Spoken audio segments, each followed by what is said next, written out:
0% in the negative.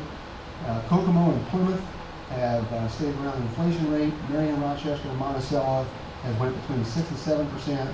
We've went up 13.5% without the trash fee, and Logansport's in trouble at 28%. That was 30 seconds. Jeez.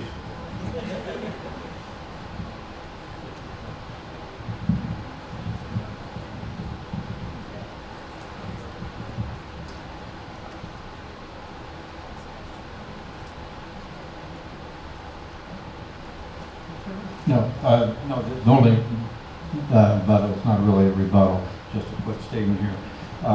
When we're talking about the trash fees, just, and I'll get into this a little later, hopefully, if we don't have time, I'll talk to you later, but trash fee is implemented because it used to be that department was funded with motor vehicle highway fund dollars. That's gas tax and alcohol tax, cigarette. That is not enough to support it anymore, so we had to move general fund tax dollars over there to keep that department alive. That is why we're looking at the trash fee, so we can continue that service going. If anybody has any questions, I'll talk to you afterwards on that to get more detail.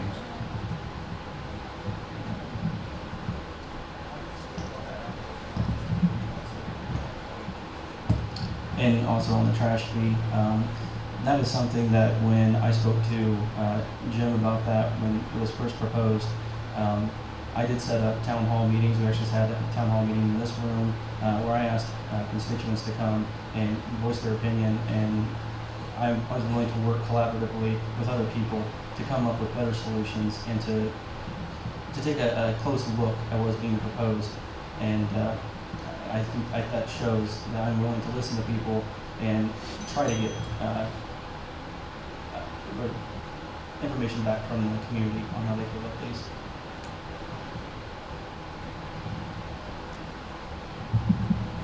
Okay, Dave, this is your question, I believe. Oh, no, I'm sorry, it goes to Jill.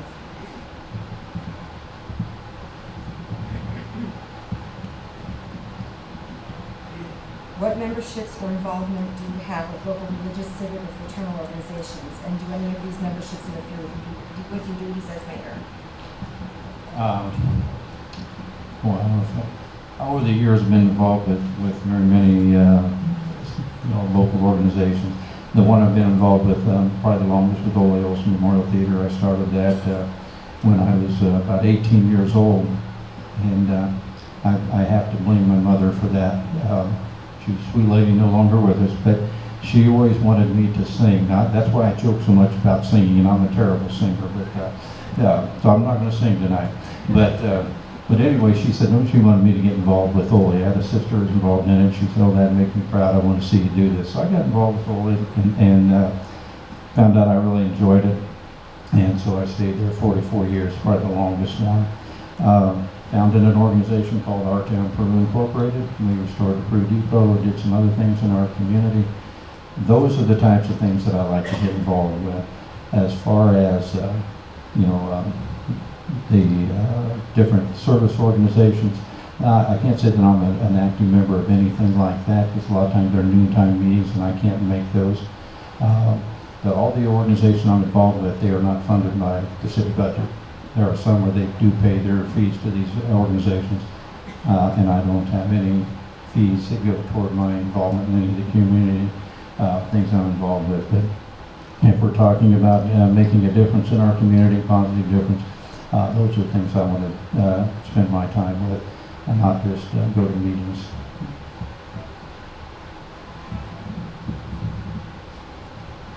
Well, I do admit I wish I had more time for some of my passions and these hobbies. Having 2 small children, being on the city council, and having a full-time job, I don't have as much time to be on some of these service committees as I'd like. I have a passion for local history, and I am probably, that would bias me a little bit, because I am dead set on trying to preserve the historic buildings in Peru. I think they're a gem that if we lose in Peru, that we will never get back.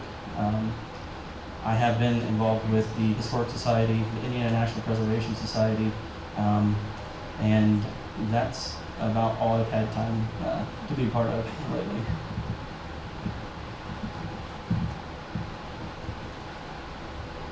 My community involvement in the past has been, I was a member of the Peru Tribune Club. I was the president 1 year. I was a member of the business officials when I was the business manager for Peru Schools. I'm a member of the Peru Corps. I also have many irons in the fire because I teach a lot of classes evening at Ivy Tech, and I've done about 12 years of college, so that takes a lot of evenings too. When I got my master's, that was a lot of time trying to write them papers they give you every week that you have to write. So my time is limited for the community, but I believe in community involvement, and I would work with any civic organization trying to better the community.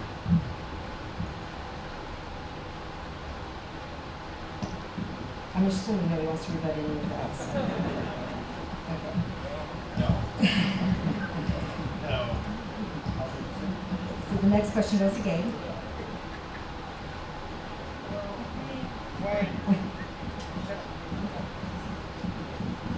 This question is, what is your position on government transparency, and how would you improve on the public's access and ability to get that information? Well, I think that government transparency is one of the biggest issues that we face in the city of Peru right now. I feel like the city government has operated in a silo. You know, we don't have a lot of people show up to city council meetings, and I know, like I just stated before, how busy I am in my personal life and how many people in Peru are. But we need to do better about reaching out to the community and letting them know what's going on and asking for their input and their involvement. I think that's absolutely essential for getting the best results for Peru, whether that be posting on Facebook from the mayor's page and letting people know what's going on, making sure that city council meetings are up on YouTube immediately. But the more the people in Peru know what's going on, the more they have the opportunity to come and voice their opinion, the better the result will be. So transparency is absolutely a #1 issue for me.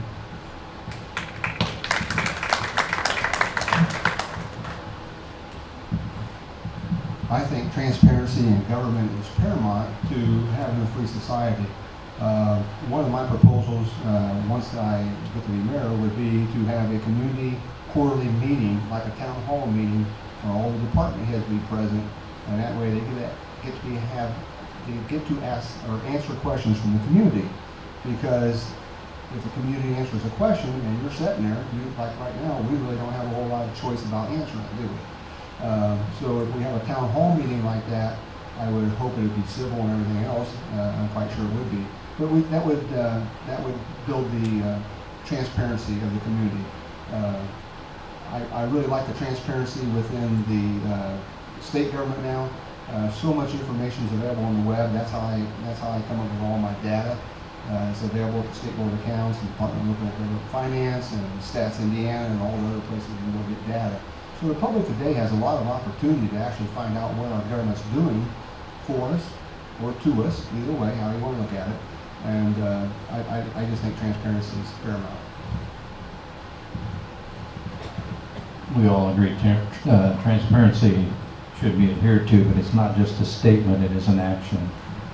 And if you ask any person in the media world if my doors are always open to them, they would say yes. I do not keep anybody out. If they call and want to meet with me, I make time available.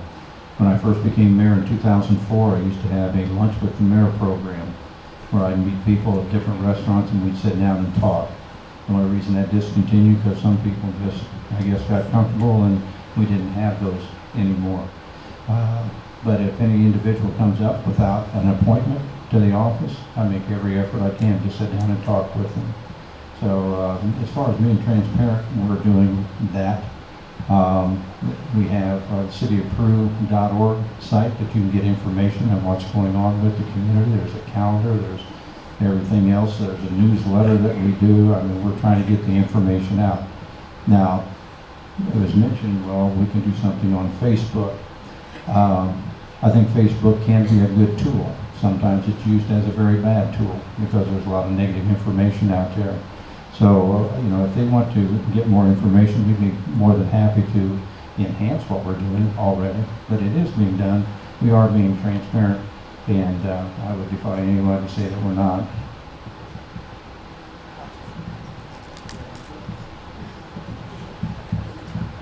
And I agree with what Jim said, when he said that transparency is an active situation. When with the city council and the mayor's office, we can't. I don't think another public meeting is the answer to transparency. Like I said before, I think we all have pretty busy lives, and reaching people, we're reaching out to people from where they are, whether it be Facebook or sending out a newsletter to people, trying to be proactive in reaching the public instead of sitting back and wondering why they're not showing up to our meetings. Do better.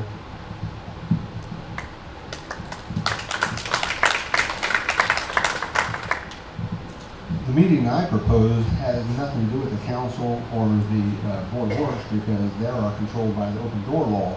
The meeting I propose would be the department heads, such as the police department chief, the police chief, the fire chief, the street department chief, the park superintendent, things like that. That's where people usually have questions and concerns. As far as an open door policy, you can say you have an open door policy and your door is open. Since Jim challenged me to say this, I will say this. I met with him 2 years ago about the trash fee, and I'm still waiting for that answer. Thank you. What answer?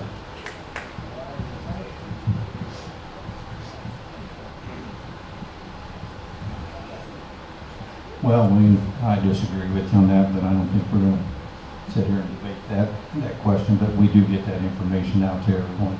But, you know, as you mentioned the trash fee, transparency, when we talked about the trash fee, before I had decided to take it to the city council, I had meetings in every precinct in the city of Peru.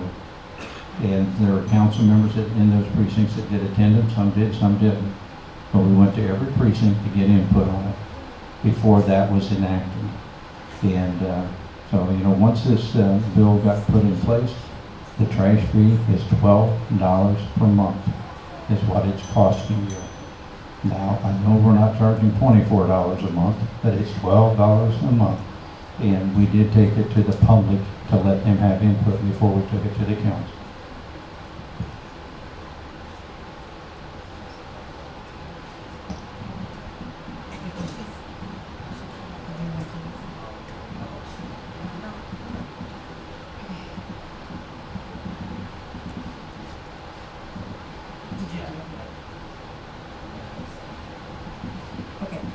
I have, are you comfortable with a couple more questions and then we'll wrap it up, or is that, because I think we've been doing this a little over an hour now, so, okay. What are some of the businesses or activities or other things that you would like to see brought to Peru that would make a higher quality of life? And that is business activities, recreational thing, just some examples. Okay. The type of businesses, I've already said, the type of businesses I like to see come to our town because of our access. There are 45 million people that live within 250 miles of Peru. 45 million people. As far as recreation, there's 2 million people, 1.998 million people live within 60 miles of Peru.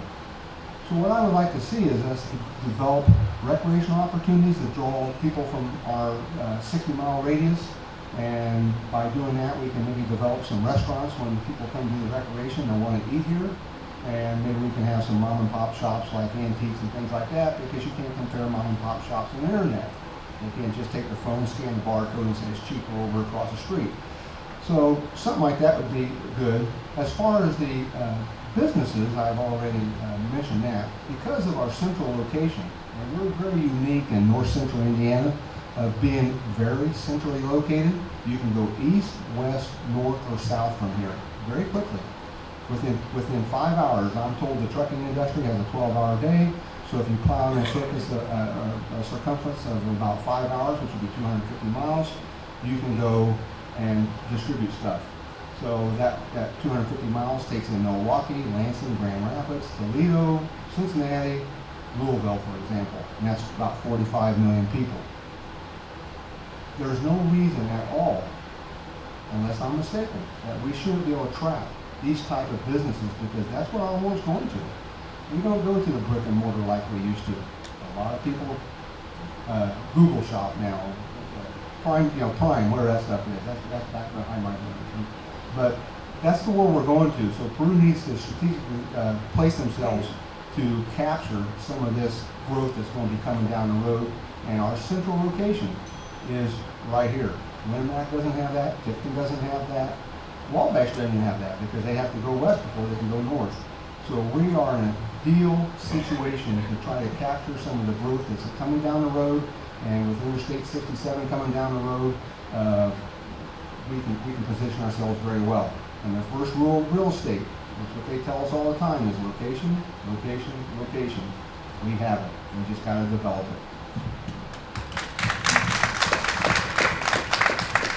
The types of businesses we want to attract here, if you're looking at businesses you can go to shop to, you're going to have to make Peru a destination spot, and that's some of the reasons that we're looking at making Peru more a destination. And I'm going to agree with Wayne on the thing he said here, so don't be shocked. But anyway, we can go anywhere we want to in a fast pace. You can get to Indianapolis when the roads, especially when they get all done, about an hour and 15 minutes, you can probably be in Indianapolis and do the things you want to do. So that hurts. Internet shopping hurts the local market. So you have to take all those things into consideration. That's one of the reasons why we're looking into, or we are going to be doing the amphitheater project in Mechanic Ball Park. We want to make Peru a destination, get those people to come into our community, and while they're here, maybe they'll shop, they go to the restaurants, they buy gas, they do all those types of things. We are trying to make it a destination spot. But the other thing, when we look at Peru and where we are right for growth, 24 and 31 intersect right here in Peru, Indiana. We're very fortunate. Two major highways intersecting here. That's why we're working on the Broadway Landing project. Unfortunately, we got a floodplain issue we got to deal with the DNR and state and everybody else, and we are working through those issues. When we're talking about destination, we are wanting to do more with youth sports. I did get an email today. The railroad is wanting to sit down and talk again, the railroad being the CSX Corporation.